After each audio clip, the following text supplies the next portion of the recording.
So as we begin our third week of Lent, we have so far covered doubts and fears and questions about whether God is and all of those things. We've looked at sin, especially. We've looked at how sin is our own shortcomings, but also how it is a world of shortcomings, all put together in this cloud and pestilence of error. We looked at the lie that's told and the exchange of God for other things. The fog, the disease, the pestilence. We came to doubt who we are somehow in this and what our place is. The idea that we were created by God in the image of God, let alone everyone else also being in that same place. We looked at the questions of why don't I fit, if that's the case. We've looked at how come nothing I do is right. Somebody asked me in a conversation that I had during these couple weeks about the Lenten devotion, why bother? If the world is the way it is, why bother? Because every time I see my joy ahead, I see something that I go to, I get blocked by someone else or my own failings. I begin things, but then I quit them. I'm stopped by so many who are always in my way, including myself.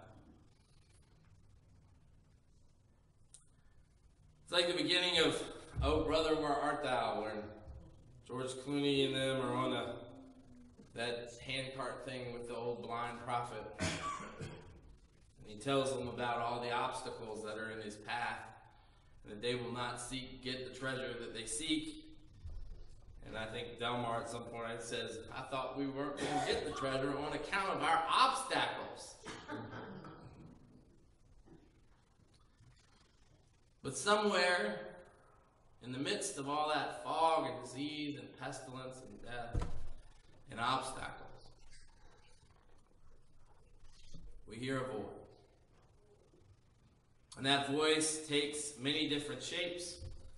Sometimes it's like the voice which called to Noah or to Abraham or to Jacob or to Moses or to David or to Isaiah or to Jeremiah or Ezekiel or countless others.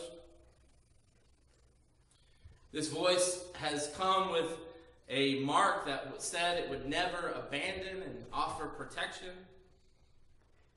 It came with a nameless, faceless, but tangible, real promise of a land and a nation. It came in a burning bush at one time. Sometimes there were angelic messengers. Sometimes it came in this ability to somehow slay a giant.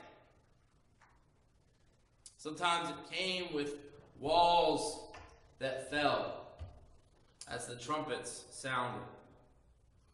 Sometimes it came with manna falling from heaven. Sometimes it was connected to a way and a path through the desert and through the sea, led by fire. Sometimes it was a voice, protection in the fiery furnace or a lion's den. Sometimes there was an earthquake and a fire and a wind, and it wasn't in any of those things, but instead in the small stillness of sheer silence. And there have been countless other ways that this voice has called to people all over the world throughout time. This call is the call from God. In a world where the lies have said God doesn't exist and the things that God has said are not true, somehow it pierces through that fog, through that lie, and says, I am here, I am that I am, I made you, I love you, you are my child. This is the call from God. the answer, the reply is simple. It is Hineni, here I am. It is the response that stops the hiding, it stops the blaming, and it begins to seek God. In the middle of all of the cloud, it begins to seek God. This is the transition. This is the beginning. This is what we call conversion. It begins with a need that was before unknown, untapped, unfounded, but is somehow now sought and looked for as a new turning. It begins with humility. It begins with confession. It begins with looking at the fact that I have not been able to do the things that I wanted to do on my own. It begins with owning up and admitting. Simply admitting that we need something more than ourselves, more than we've done, more than we've known. And the act of calling out in that need is an act of belief. Calling to a God that is. In faith, in knowing we leave behind all our doubts in that simple phrase, Hineni. Maybe we do so in desperation because all else has failed. Maybe we do so in dire need because all of our attempts to do it alone have gone awry. Maybe we do it in faithful confidence because we've been taught faithful confidence our entire lives. But something at some point and sometime calls us to leave all of that behind and reach out and turn to God. And for many of us, it happens again and again and again and again. Not just once, but often. And we know that we can do it because God always shows up. We can see that in the Bible, that God always shows up. And then we can see that in our own lives, that God always shows up. He has, since the beginning, always shown up. Nothing ever have we needed so badly as God. Though we have until now been fleeing and running away, we stop our fleeing, turn finally to God, and say, Hineni, here I am.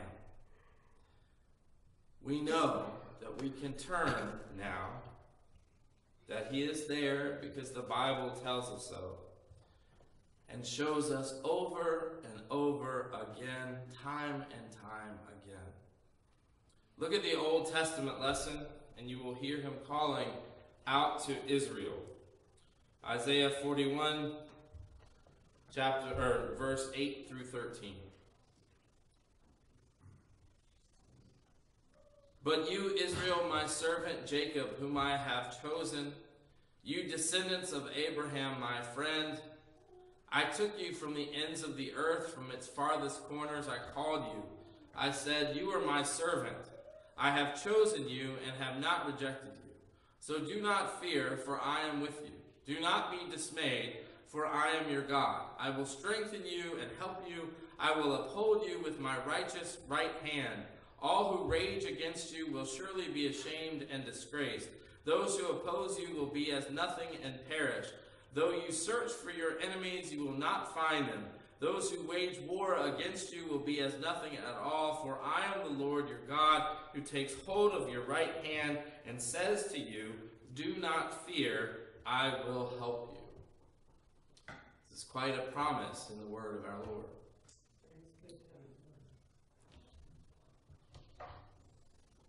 Why does God do this? Why does God always show up? Why does God promise such things?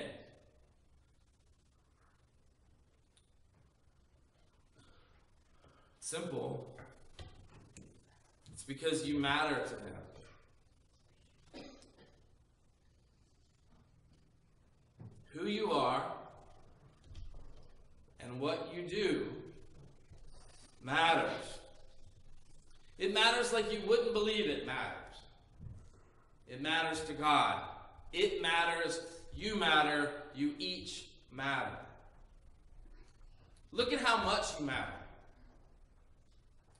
The world is going to tell you that it's not true, that you're merely a number, that you're merely a name amidst a bunch of names, that you are a cog in the wheel of machinery that just goes on a piece of a system that's bigger than you will ever be. The world will tell you that you don't matter.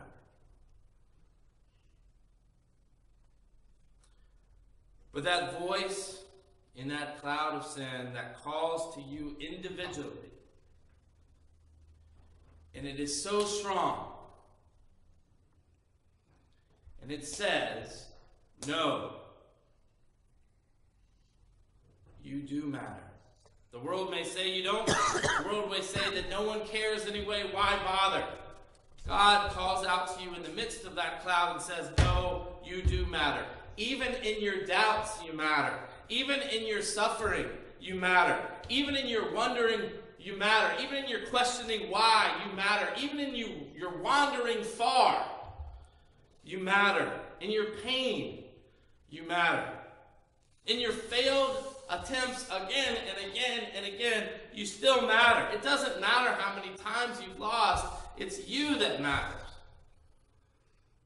The world calls you a loser. Tells you don't matter. God cries out again and again, showing up to just simply say, you do matter. We hear it echoed again in the New Testament. This is the first of 3 stories proclaiming the importance of each individual version of God's perfect creation of humans. Luke 15, verse 1 through 7. Now the tax collectors and sinners were all gathering around to hear Jesus, but the Pharisees and the teachers of the law muttered, "This man welcomes sinners and eats with them." Then Jesus told them this parable. Suppose one of you has 100 sheep and loses one of them. Doesn't he leave the 99 in the open country and go after the lost sheep until he finds it? And when he finds it, he joyfully puts it on his shoulders and goes home. And then he calls his friends and neighbors together and says, "Rejoice with me, I have found my lost sheep." I tell you that in the same way there will be more rejoicing in heaven over one sinner who repents than over 99 righteous persons who do not need to repent. The word of the Lord again. Rejoicing over one lost lamb. One. The individual, the each. He, the good shepherd, calls. And this time you recognize his voice, for he has made you his own. He calls you his own, and your answer is again, "Hineni, here I am." Here I am. I matter. I individually, me.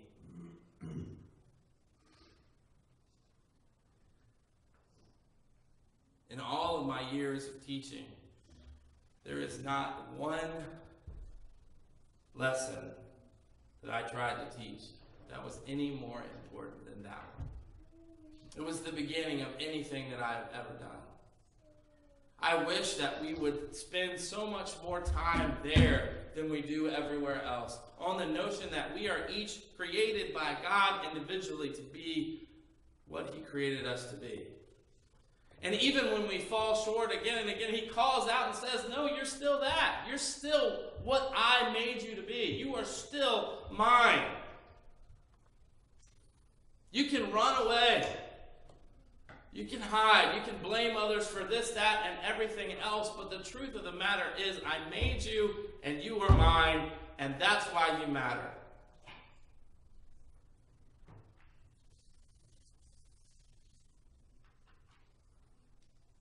And then you got to look at your neighbor and admit the same thing. That my neighbor matters too. And this one matters. And that kid who's gone astray matters. And that adult who has done unspeakable things matters. And that person on the other side of the political aisle, they matter.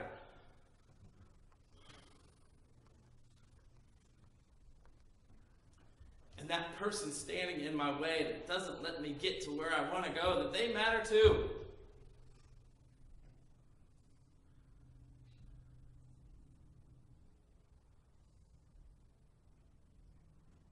My enemy, my friend, my obstacle, it all matters because they're all God's.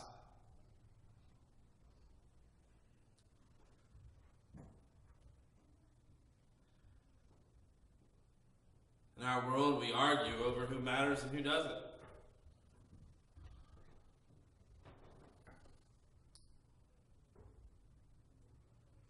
Is it the life of the mother or the life of the child? Is it the young black man or is it the police?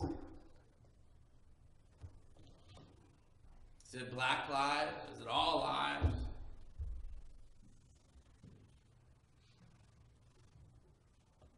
I wrote this a number of years ago called Each Life Matters. There's only one difference between all and each. And it's the only one difference that matters. For all is a number ever out of reach, and therefore all hope it shatters. Never, no never could you ever help all, so you might as well now stop your trying. The world around us is just fated to fall. Why waste your time caring for the crying? It don't matter no how. It never did, y'all. They keep selling, but we just ain't buying.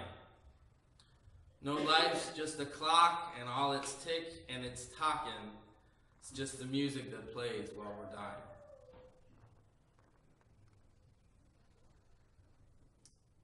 Do you believe that really deep and inside?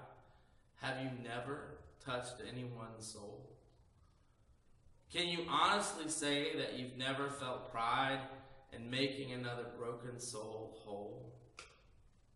If you've ever loved with your arms open wide, beyond selfish desires of control, then you too see the shame of the endless names absent when all calls the roll. And so every time that we talk of love, let's not lose the each in the all. For silence is broken when only one dove forgets.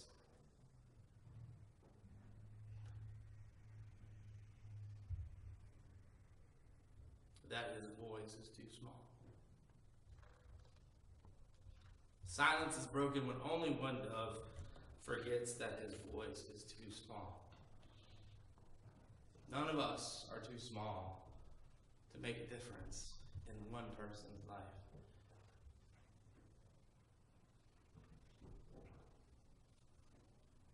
There's those slogans like, think globally and act locally.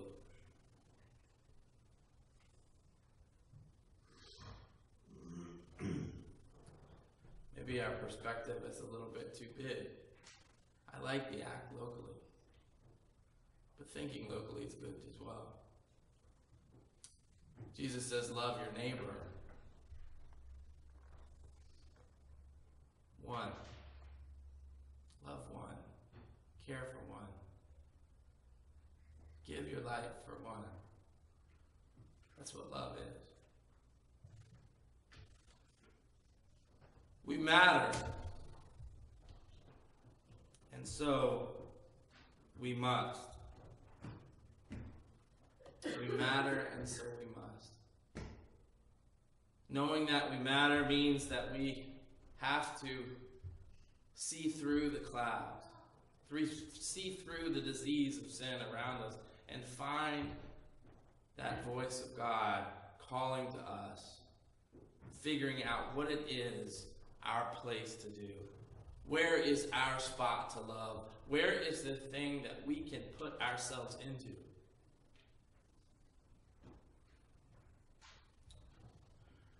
To be able to give of yourself in love like is required means that you have to know yourself fully. You have to value yourself as precious, and then give of yourself completely to maybe just one.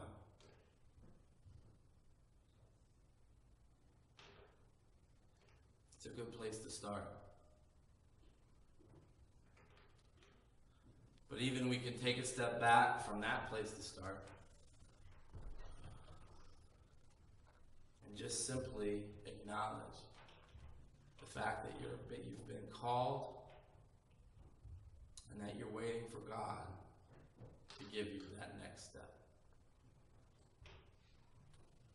This place of conversion is something that happens again and again in our lives because we've been all called to adventure after adventure, love after love, action after action. As we move forward into this week, we look at ourselves, we come to know ourselves, our place in the world. It's valuable, we know that it matters. We study ourselves, we go into ourselves to try to figure out what it is that God is calling us to do and to be next. The conversion of today is just saying, here I am listening. So now may we all open our ears, open our eyes, open all of our senses and beyond to try to figure out what that next step is. God has promised to always be there, to lead us. May we find a way to follow.